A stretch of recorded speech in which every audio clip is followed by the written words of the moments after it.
धर्म के विषय में सब विचार करते हैं, कोई अपने ही धर्म के विषय में, कोई अन्य के धर्म के बारे में। किसी के अधर्म को लेकर चर्चाएं होती ही रहती। कोई भी ऐसा नहीं है जो धर्म के विषय पर विचार ना करता। किंतु वास्तव में धर्म है क्या? क्या कोई ये समझ पाया है? धर्म मनुष्य को दूसरे मनुष्य के साथ, समस्त सृष्टि के साथ सुख से जीने का ज्ञान देता है। यही कारण है कि किसी धर्म के स्थान पर मनुष्य को सदा ही शांति प्राप्त होती। क्या यह आपका अनुभव नहीं? अर्थात धर्म मनुष्य के सारे संघर्षों का नाश करता है।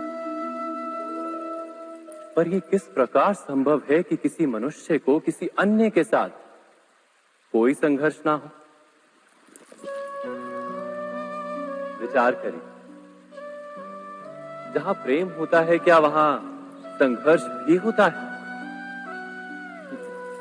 आप कहेंगे हां, अवश्य होता है। किंतु आप थोड़ा और विचार करेंगे तो ये जान जाएंगे कि जिस समय संघर्ष होता है उस समय प्रेम का विस्मरण हो जाता है और फिर इच्छाएं जागती, अहंकार जागता है, क्रोध जागता है, पर प्रेम ना, प्रेम नहीं जागता। क्योंकि जहां प्रेम जागता है वहां सारे विवाद, सारे संघर्ष, सारे झगड़े नष्ट हो जाते।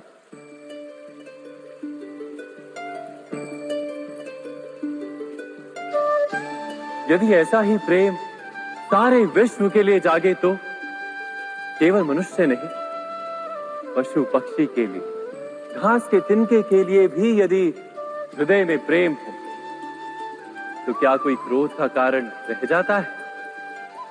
नहीं ना। एक व्यक्ति के हृदय में दूसरे व्यक्ति के लिए जो प्रेम का भाव होता है, वही प्रेम भाव समस्त सृष्टि के लिए हो तो उसे करुणा कहा जाता है। करुणा अर्थात सारे विश्व का स्वीकार, सबके लिए केवल प्रेम और कुछ नहीं, कहीं किसी के लिए कोई विरोध नहीं। करुणा ही वास्तव में सारे धर्मों का सार है। धर्म यदि वृक्ष है तो करुणा ही उसका मूल, उसकी जड़।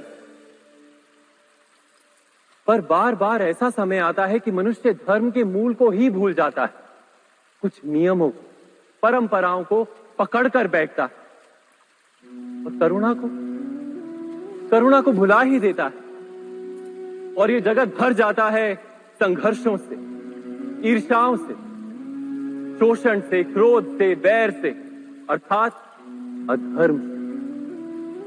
और तब परमात्मा को अवतार धारण करना पड़ता है मनुष्य को वास्तविक ज्ञान देने की। महाभारत की एक कथा भी ऐसे ही समय की कथा है जब कुछ लोग परंपराओं को धर्म मानकर जीते थे और दूसरे अधर्म से भरे थे। क्रोध, बैर, महत्वाकांक्षाओं के भंवर में फंसकर धर्म का नाश कर रहे थे। व्यक्ति को व्यक्ति से प्रेम तो था, किंतु समस्त विश्व के लिए प्रेम नहीं था हृदय में। जगत में करुणा नहीं।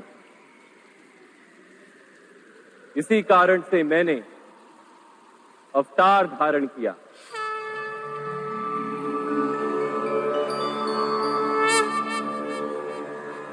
परित्राणाय साधूनां, साधुओं को मुक्त करने के लिए, विनाशाय च दुष्कृतां, बुरा कार्य करने वालों का नाश करने के लिए, धर्म संस्थापनार्थाय, धर्म की स्थापना के लिए मैं वासुदेव कृष्ण प्रवेश करने जा रहा हूं महाभारत की इस कथा में।